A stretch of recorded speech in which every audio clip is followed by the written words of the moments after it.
Hey, ladies and gentlemen, welcome back to another book review. I will be reviewing Mrs. Claus and the Candy Corn Caper.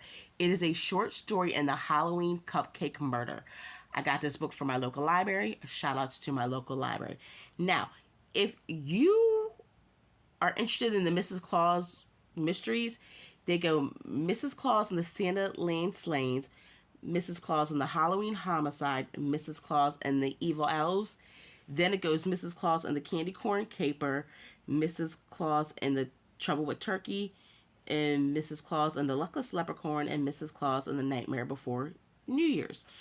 I did not know about the Mrs. Claus and the Candy Corn Caper till after I finished reading all those. I will link the playlist for the Mrs. Claus mysteries below. I really like it. It's a nice little kind of Christmassy thing going on here. I'm going to read you the thing. Mrs. Claus, Christmastown is pulling out all the stops for their Halloween celebration, planning a huge carnival with rides, games, and candy corn themed bake-off.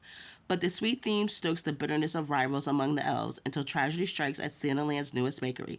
The only clue is a cupcake leaving Mrs. Claus to sort through tricks and treats as she races to unmask a Halloween fiend. So, this is a story that takes place in Santaland, which is normally very Christmas driven, but since the new Mrs. Claus April, so it's not the same Santa Claus, it's Santa Claus through a family, and April ended up marrying Santa. We'll just leave it at that. And she's bringing in like Halloween and Thanksgiving and all that to Santaland and sparking new traditions. So this year, because it's the second year they celebrated, there was a candy corn theme bake off, which I wonder how that would really be in real life, because candy corn is really divisive. Comment below, do you like candy corn or do you don't? I personally don't like the traditional candy corn, but there's one that I tried last year. It was like a caramel apple one that was delicious. So a thumbs up for that one. So of course April Claus is going through the motions of finding out what happened to Wink, who was an elf who was basically murdered. How did it happen? Why did it happen? Who did it? Everyone has a clue because they think that, oh, he's part of the new bakery. The old, their old employer got mad, killed him. That is not the case. There's a little mystery involved.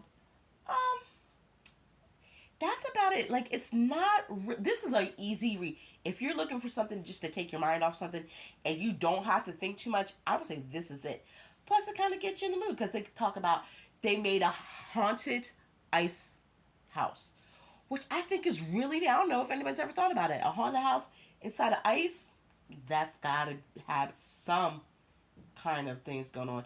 Talking about ice zombies and all the stuff. So it's a nice little twist on the regular Halloween spooky season.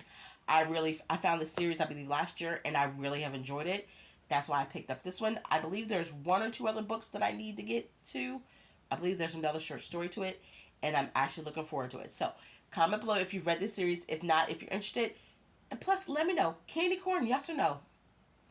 Alright guys, I will talk to you later. Bye!